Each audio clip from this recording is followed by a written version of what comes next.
अपना स्पीच खत्म।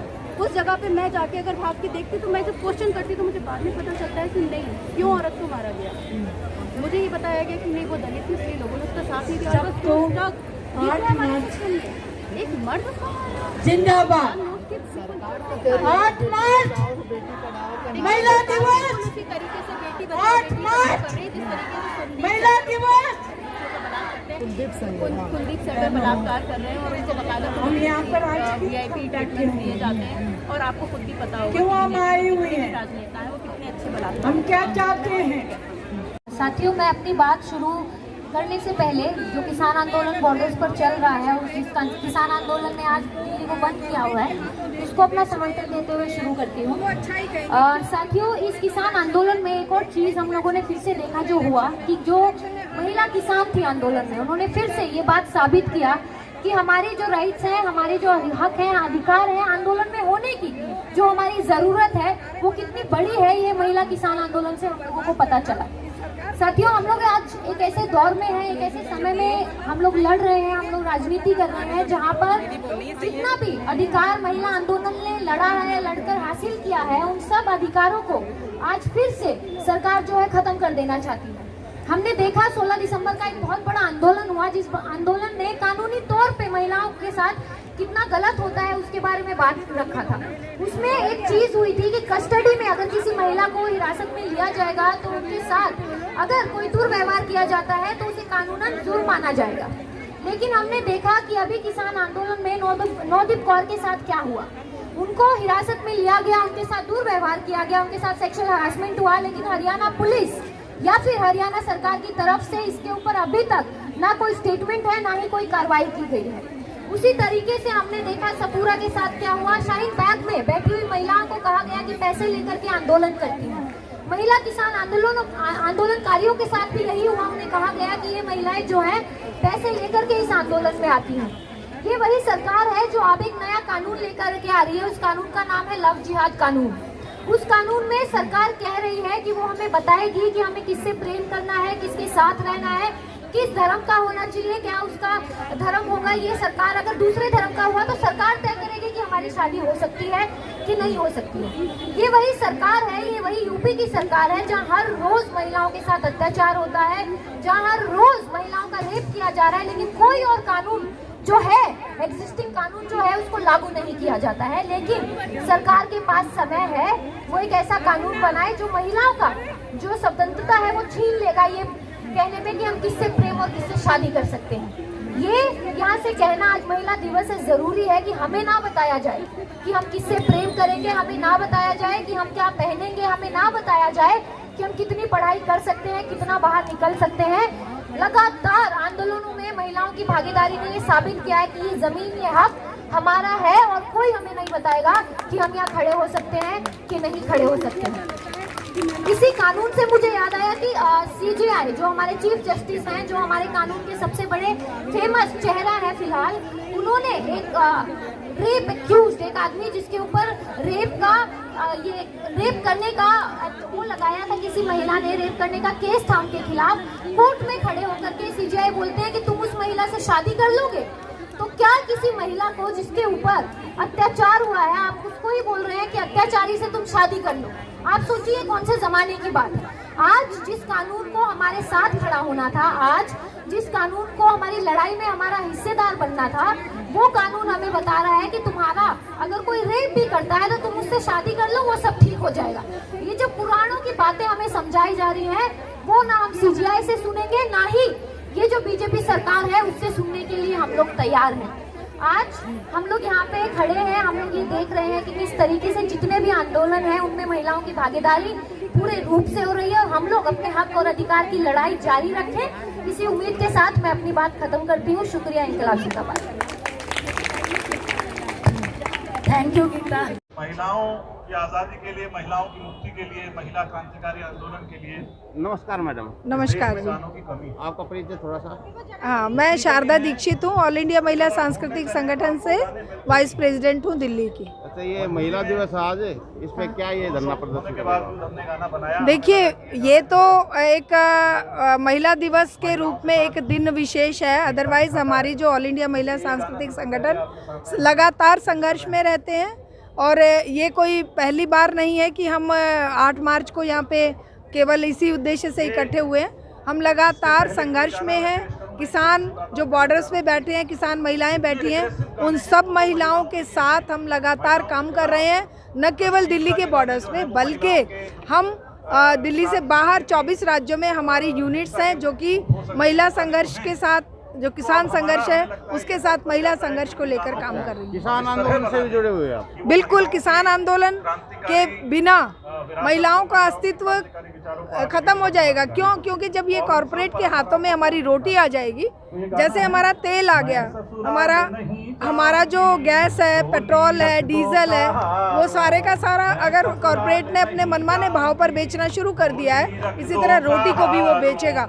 उसके खिलाफ अगर आज हम नहीं खड़े हुए तो महिलाएं कल को अपने बच्चों को रोटियां भी नहीं खिला पाएंगी।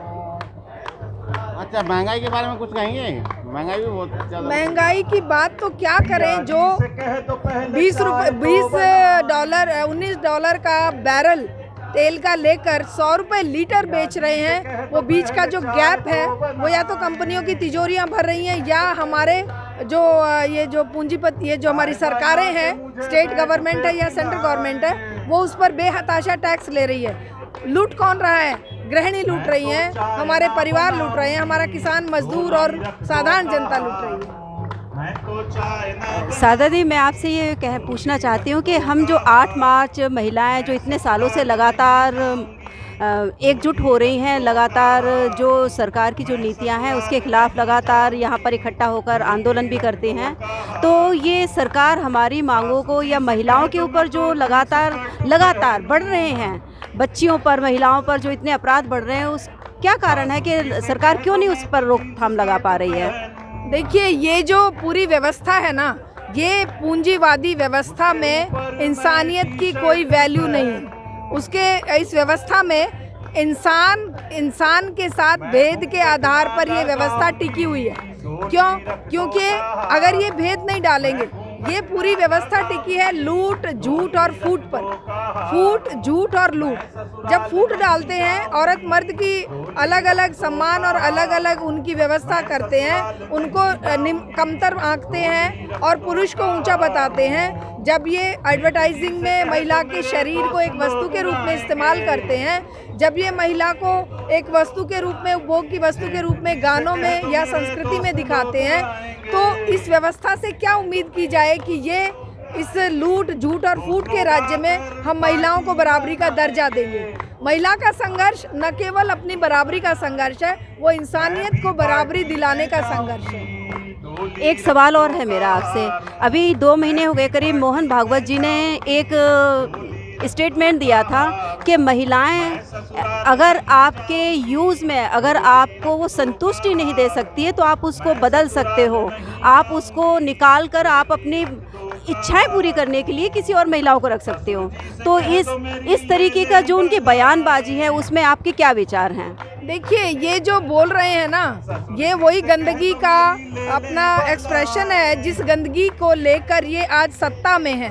ये गंदगी का कीचड़े में फंसे हुए लोग हैं जो उस पूरे समाज को 5000 साल पुरानी उस दास्ता की संस्कृति की ओर मोड़ना चाहते हैं कि जहां पर महिलाओं को एक वस्तु के रूप में इस्तेमाल करते हुए, और जो कहानियां सुनते हैं ना कि 1600 रानियां थी फला राजा की, तो ये आज भी उसी तरह से महिलाओं को बनाना चाहते हैं कि एक आदमी, एक पुरुष स्वतंत्र है कितनी भी शादियां करने के लिए, कितनी भी बीवियां रखने के लिए।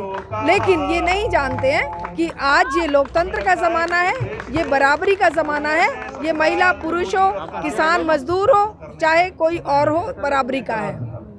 धन्यवाद। तो ये महिला संगठन की तरफ से आपका ये आंदोलन जो लगातार चल रहा है, इसको कहाँ तक आप लेके जाएंगे और कब तक ये चलता रहेगा ऐसे ही, चाहे वो किसान आंदोलन है या महिलाओं पर जो बढ़ते अपराध हैं, बच्चियों पर, महिलाओं पर, महंगाई को लेकर तरह तरह की जो सरकार नीतियाँ आ रही हैं उसके खिलाफ हमारा जो महिला संगठन जो लगातार आंदोलन कर रहा है, तो ये कब तक आपका विचार है कि कब तक हमारे संगठन को इसके लिए लड़ना पड़ेगा और ये कब जाकर सरकार इसको एक रंग देगी? देखिए, ये हमारा संघर्ष तब तक चलता रहेगा जब तक कि हमारा मानव के द्वारा मानव का शोषण होना बंद नहीं होगा। तब तक हमारा ऑल इंडिया महिला सांस्कृतिक संगठन का ये संघर्ष, ये आंदोलन चलता रहेगा। और ये आंदोलन केवल महिला की बराबरी का नहीं है, पूरे विश्व में मानवता की बराबरी का है।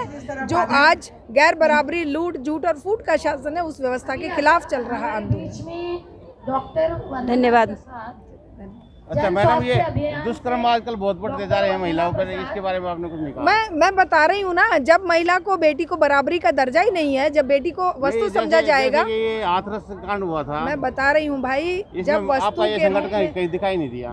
कौन कह रहा दिखाई नहीं दिया? हमने तो खूब गिरफ्तारी दी, आपने देखने नहीं आए, आप देखने नहीं आए, आप कहीं और थे। हम तो गिरफ्तार हुए हैं, आपने देखा नहीं। हमारा तो पूछो, ये हमारी बहनें, हम लोग तो सबसे, हाँ बिल्कुल गए थे। हमने दिल्ली, देखिए हमने लगातार दिल्ली के हर हिस्से में, पूरे देश में हमारे संगठन के लोग काम करते हैं, जेल जाते हैं, आवाज बुलंद करते हैं। ऐसा कभी नहीं होता कि हमारा कहीं संगठन दिखाई ना दे। केवल हम ही लोग हैं, हमारे महिला संगठन जो मिलकर आज भी काम कर रहे हैं। नहीं दिखाई देते हैं तो वो संगठन दिखाई नहीं देते जो सरकार की आवाज़ मिलाने वाले हैं, जो कुछ लाभ प्राप्त करना चाहते हैं। हम इंसानियत के लिए लड़ाई करने वाले लोग हैं और हर जगह दिखाई देते हैं, चाहे वो सिंघू बॉर्डर है, टिकरी बॉर्डर है, गाजीपुर बॉर्डर है, बादली बॉर्डर है, शाहजहाँपुर बॉर्डर है या अलवर बॉर्डर है। हर जगह हमारा संगठन काम कर रहा है, इवन पूरे देश में। और कहीं पर भी किसी बेटी के साथ, महिला के साथ कोई अन्याय, अत्याचार होता है तो हम तुरंत वहाँ पर जाकर उसके लिए आवाज़ बुलंद करते हैं। आपको हम पहली बार यहाँ पर देख रहे हैं, वरना हमारा हमेशा जो हमारा रेगुलर कवर करने वाला मीडिया है, वो रोज उन्हें पता है कि हम सब जगह पर उपलब्ध होते हैं। धन्यवाद। ओके जी, धन्यवाद, थैंक यू।